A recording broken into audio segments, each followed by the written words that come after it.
জঙ্গলের মাঝে ৩ প্রাণীর তর্ক। প্যাঁচা এসে তর্ক খলায়।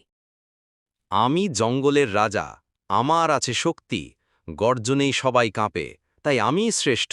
শুধু গর্জন বা শক্তি নয় বন্ধু, আমার আছে ধৈর্য আর স্থিরতা, এগুলোই সত্যিকারের বড় গুণ। তোমরা যত বড়ই হও, আমি ছোট, কিন্তু বুদ্ধিতে কোনো কমতি নেই। দেখো কে বেশি কাজে আসে। তাহলে চলো, পাহাড়ের ওপারে যে আগে ফল আনবে সেই প্রমাণ করবে কে সেরা। ঠিক আছে, আমি ধীরে কিন্তু স্থিরভাবে এগোবো। আমার বুদ্ধি আমাকে আগে পৌঁছে দেবে। দেখা যাক। ৩ জন রওনা হয়। সিংহ ক্লান্ত হয়ে বসে পড়ে, হাতি খালে আটকে যায়, খরগোশ গাছের ডাল দিয়ে সাঁকো বানিয়ে এগিয়ে যায়। দেখলে, ছোট হলেও পথ ঠিক চিনেছি। বুদ্ধি সবচেয়ে বড় শক্তি। দেখলে, ছোট হলেও পথ ঠিক চিনেছি। বুদ্ধি সবচেয়ে বড় শক্তি।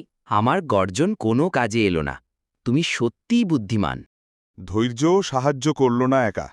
আমাদের তিনজনের গুণ একসঙ্গে হলে সবচেয়ে বড় শক্তি হতো। সঠিক বলেছ।